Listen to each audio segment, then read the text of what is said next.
Growing up, it was always my sister Emily who got the special treatment. I tried not to let it get to me when we were younger. I figured maybe Emily just needed more attention, or maybe I was just more independent. But as we got older, it became impossible to ignore. Every little thing she did was celebrated like it was God knows what. Got an A on a test? Let's have a family dinner to celebrate. Landed a summer job at some cafe? We're so proud of you. Emily, let's buy you something special. Meanwhile, I had to work twice as hard for half the recognition. When I got a full scholarship to college, they said, "That's nice, honey," before they went back to discussing Emily's weekend plans. When I landed a job in my field right after graduation, nothing. Not even a good job. I thought maybe, just maybe, it would get better as we became adults. But no. If anything, it got worse. Which brings me to last weekend. A few days prior, my parents called me out of the blue. "We're having a little family celebration this Saturday," my mom said. "It would mean a lot if you could come." Now, that alone should have been a red flag. My parents never invited me to anything unless it involved Emily in some way. But I tried to stay optimistic. Maybe this was different. Maybe, for once, they actually wanted me around. So, like a fool, I said yes. When I arrived at the restaurant, the place was packed. My parents, aunts, uncles, cousins, everyone was there, all gathered around a long table set up with decorations. My stomach twisted. This wasn't just some small dinner. This was a full-on event. And then I saw the banner, "Congratulations, Emily." I clenched my jaw. Of course, this was about her. Again, I plastered on a fake smile and walked toward the table, looking for a seat. That's when Emily turned to me, her lips curling into a smirk. "Oh," she said, loud enough for everyone to hear. "I didn't know you were coming." Mom glanced at me, looking uncomfortable. "Well, Emily cut her off with a laugh. "I mean, this is for family." So she gestured toward the full table, where every single seat was taken. I suddenly realized there was no place set for me. I stared at my mom. "There's no seat for me?" Mom shifted in her chair, avoiding my gaze. My dad, as usual, just sat there saying nothing. "We didn't know if you'd be free," Mom mumbled. Emily snorted. "Or if you'd even bother to show up. You're never around for family stuff." "Family stuff? Like all the events they conveniently forgot to invite me to?" I let out a slow breath and turned to my dad. "So, what's the big occasion? What are we celebrating?" Emily beamed. "I got promoted." I blinked. "Didn't you just start that job 2 months ago?" "Yeah, and now I'm assistant manager." I almost laughed. I had busted my back to get my degree, spent years working my way up in my field, and never got so much as a pat on the back. But Emily gets a promotion 2 months into an entry-level job and suddenly, she's the second coming of Einstein? I should have been angry. I should have yelled, made a scene. But instead, I just nodded. Got it. Then, without another word, I turned and walked out. I didn't even look back. Let them have their little celebration. Let them pat her on the back for something that barely deserved a mention. I was done trying to fit into a family that clearly didn't have space for me. I drove home, half expecting my phone to blow up with messages asking where I went. But nothing. Not a single call. And then, the next morning, there was a knock at my door. I opened it to find my parents standing there, looking sheepish. My mom was wringing her hands, and my dad just looked exhausted. Before I could say anything, my mom sighed. "We need to talk."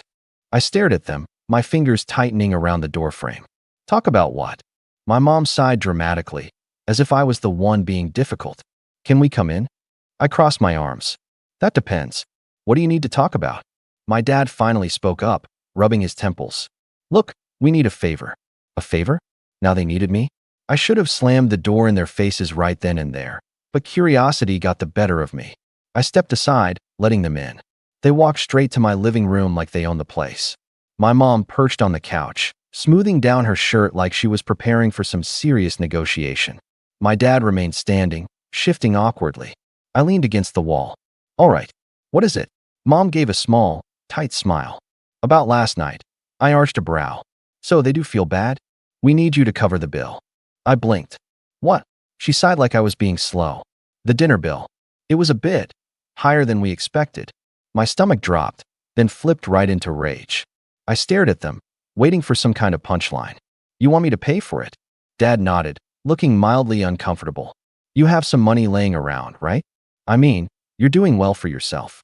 I laughed, short and sharp. "You're kidding." Mom shook her head, completely serious. Emily's promotion was a big deal. We wanted to celebrate properly, but the bill ended up being more than we thought. Since you, she gave me a pointed look, didn't contribute in any other way, we figured you could at least help out financially. I actually felt lightheaded. You didn't even save me a seat, and now you want me to pay for it. Mom rolled her eyes. Don't be dramatic. Oh, I'm sorry, is this dramatic? I gestured wildly at them. Because I'm pretty sure you just showed up at my door to shake me down for money after pretending I don't exist. Dad cleared his throat. Look, we're not asking for the whole thing. Just a few hundred. It's really not that much for you. I clenched my jaw. How much was the bill? Mom hesitated. $1,200. I nearly choked. $1,200. She had the audacity to look embarrassed. Well, we got some expensive drinks, and your uncle ordered a few extra things, and I cut her off. And why is this my problem? Mom sighed, acting like I was the one being unreasonable. Emily doesn't make as much as you, and we paid for most of her college. We thought it was only fair if you helped out, just this once. I felt something snap inside me. Oh, I see. You paid for her college, but not mine. And now, because I worked my butt off to make a decent living, you want me to bail you out? After treating me like an afterthought for years. Mom's lips pressed together. We're family. I laughed again, but this time, there was no humor in it. No, we're not. Family doesn't do what you did last night. Dad sighed. Just be reasonable. We know you have savings. I tilted my head. And how exactly do you know that? Neither of them answered. Oh. I let out a slow breath. Did you guys go through my finances? Mom quickly shook her head. Of course not. Well, your aunt mentioned you got a bonus recently, and we thought. I held up a hand. Stop. Just stop. They actually had the nerve to look offended. Mom sighed again, switching tactics. Look, sweetheart, we love you. But you need to stop holding on to grudges. It was a misunderstanding last night. I leveled her with a stare. A misunderstanding? You deliberately didn't save me a seat. Emily basically rubbed it in my face, and none of you even thought to call when I left. But now that you need money, suddenly I matter? Silence. I shook my head. You know what? No, I'm not paying a cent. Mom's face darkened. Don't be selfish. I scoffed. Oh, you want to talk about selfishness? Let's go there. I crossed my arms, my voice ice cold. Selfish is throwing a huge dinner for Emily's promotion while never acknowledging anything I've achieved. Selfish is expecting me to foot the bill for a celebration I wasn't even welcome at. Selfish is only showing up at my door when you need money. Mom's jaw tightened. We have acknowledged your achievements. I let out a sharp laugh. Oh, really? Name one time. She opened her mouth, then closed it. A flicker of frustration passed over her face. That's what I thought, I said, shaking my head. You've never once celebrated me. Not when I got into college, without your help, by the way. Not when I graduated. Not when I landed my first big job. But the second Emily does anything, she gets a whole party. Dad sighed, rubbing his forehead like I was the exhausting one. Emily's situation is different. She needed more support. Why? Because she's your favorite. Mom gasped. That's not true. Really? I raised an eyebrow. Then why did you pay for her college but tell me to figure it out on my own? Mom hesitated, her lips pressing into a thin line. You were always more independent. I scoffed. That's not an excuse. You made me independent because you didn't give me a choice. Meanwhile, Emily gets everything handed to her, and I'm supposed to be okay with that? Dad stepped in, his voice firmer. This isn't about the past. Right now, we need help covering the bill, and you can afford it. I took a slow breath, my anger simmering just beneath the surface. Let me get this straight. You didn't invite me properly, didn't save me a seat, didn't call when I left, and now you're here asking for money like nothing happened? Mom crossed her arms. We didn't expect the bill to be this high. I rolled my eyes. Then maybe you should have ordered less. She huffed. Stop being petty. You know we'd do the same for you. I barked out a laugh. That's funny. Because you haven't. Not once. When I was struggling in college, did you offer to cover my rent? No. When I was eating instant noodles for weeks, did you offer to help? No. But the moment Emily wants to celebrate, suddenly the budget doesn't matter. Dad's face darkened. We are your parents. You owe us some respect. That word, oh, made me angry.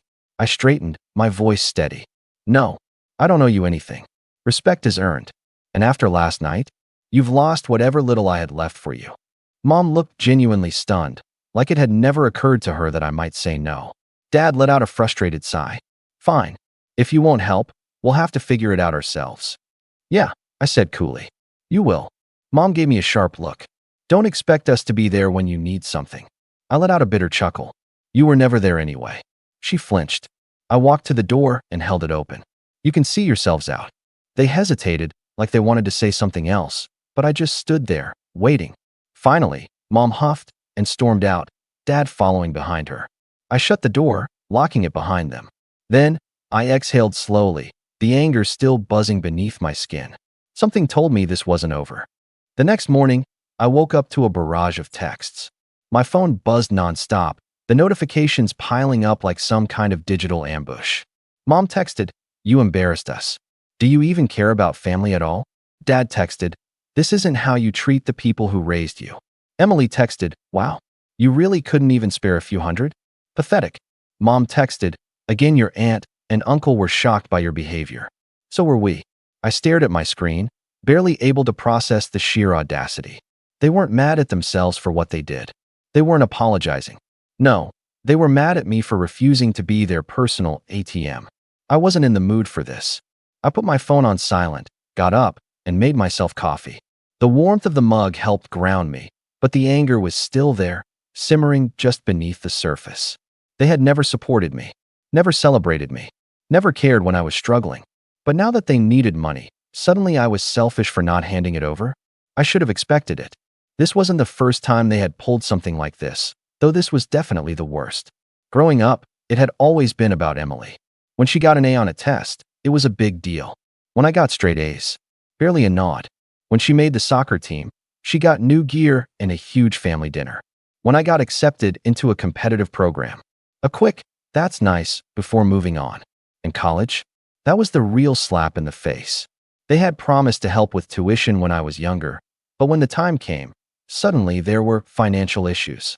I had to take out loans, work multiple jobs, and scrape by while Emily breezed through with everything covered.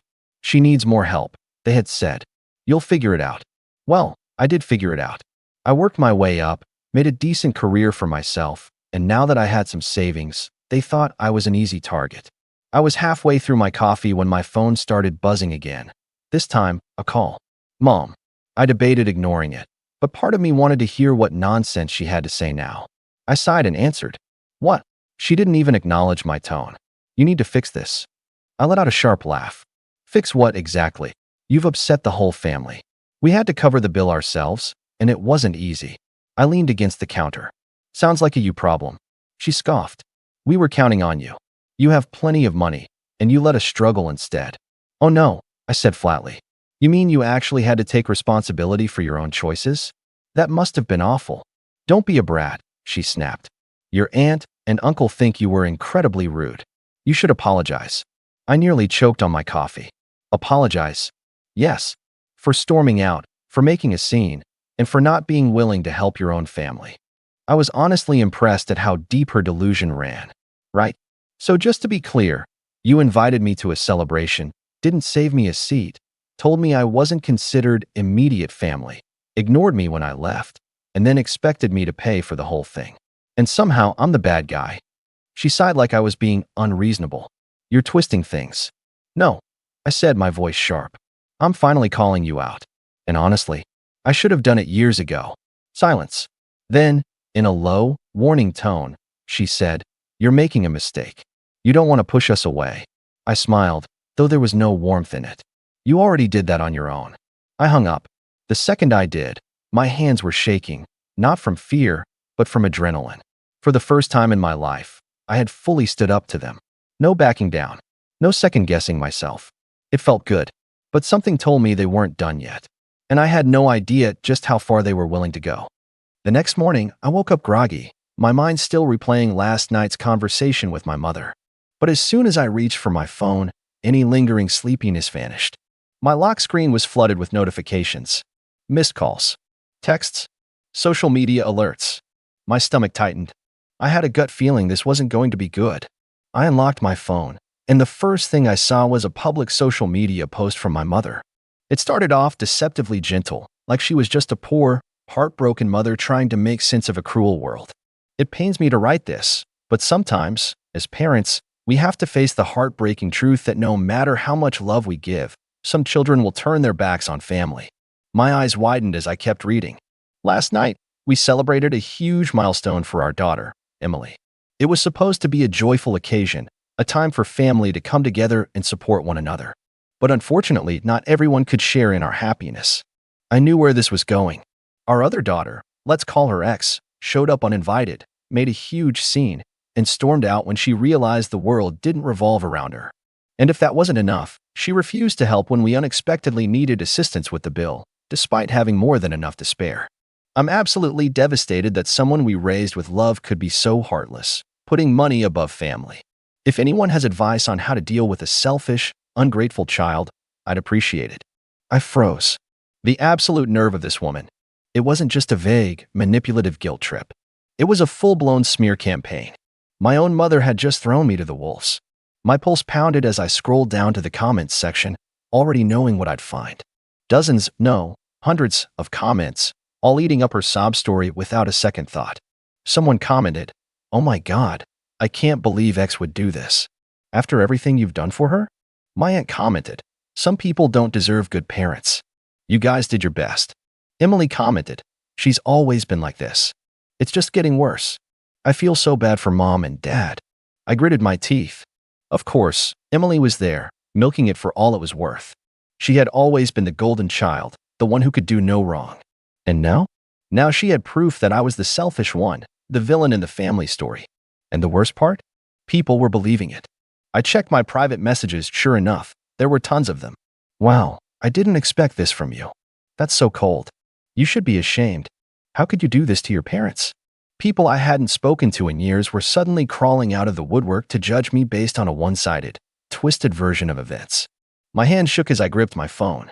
I wanted to scream, to reply and expose everything, the favoritism, the years of neglect, the truth about what really happened. But I knew how this worked. No matter what I said, they would be the victims. If I lashed out, it would prove their point that I was cruel and ungrateful. If I tried to defend myself, they'd call me dramatic and tell me to just let it go. I forced myself to breathe. This wasn't just a petty family argument anymore. I had a choice. I could either sit here, let them destroy my reputation, let them paint me as some heartless, selfish monster. Or I could fight back. But I wouldn't fight the way they wanted me to. I wouldn't get into a screaming match in the comments. I wouldn't beg for people to see my side. No, I would make them wish they had never pulled this stunt. I put my phone down, my mind already working through my next move. They wanted to play dirty?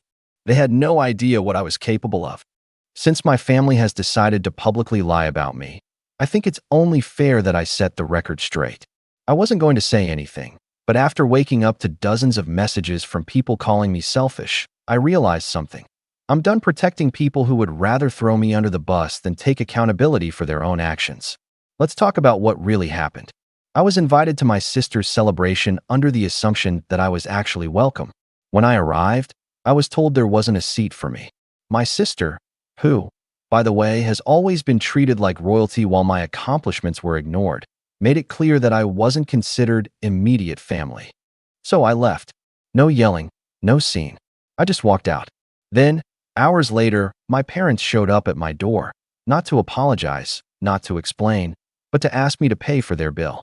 That's right. The same people who didn't think I was worthy of a seat at the table thought I should pick up the check. And when I refused, suddenly, I'm the villain. Suddenly, I'm this selfish, heartless one. I wasn't the one who made a huge scene. That was them. I wasn't the one who decided to put money over family. They were when they tried to use me as their personal ATM. And now, instead of dealing with the truth, they've resorted to publicly smearing my name because they know they're in the wrong. But here's the thing. I don't care anymore. I've spent years hoping for their approval. Years working hard, achieving things that they barely acknowledged, while my sister got celebrated for the bare minimum. I've let it slide when they made me feel like an outsider in my own family, when they dismissed my feelings, when they prioritized my sister time and time again. But this was the final straw. So, let me be absolutely clear. I am done. I don't want an apology. I don't want to talk it out. I don't want anything to do with people who only see me as a financial safety net and an emotional punching bag. From this moment forward, they are no longer my problem. And before anyone says, "But they're your family," no. Family doesn't treat you like this. I read over it one last time, making sure there were no unnecessary emotions clouding my words. It was firm. It was factual. And most importantly, it was final. I hit post. After I posted my response, things exploded. People who had known my family for years started reaching out, saying they weren't surprised. Some even shared their own stories about my parents' favoritism and entitlement. My sister tried to double down, calling me dramatic, but it was too late. The truth was out. My parents? They went silent. No apology, no response. Just gone. And honestly, I don't care. Cutting them off was the best decision I've ever made. For the first time in my life, I'm not walking on eggshells, not bending over backward for people who never appreciated me. So, what do you guys think? Was I too harsh? Or was this long overdue? Let me know.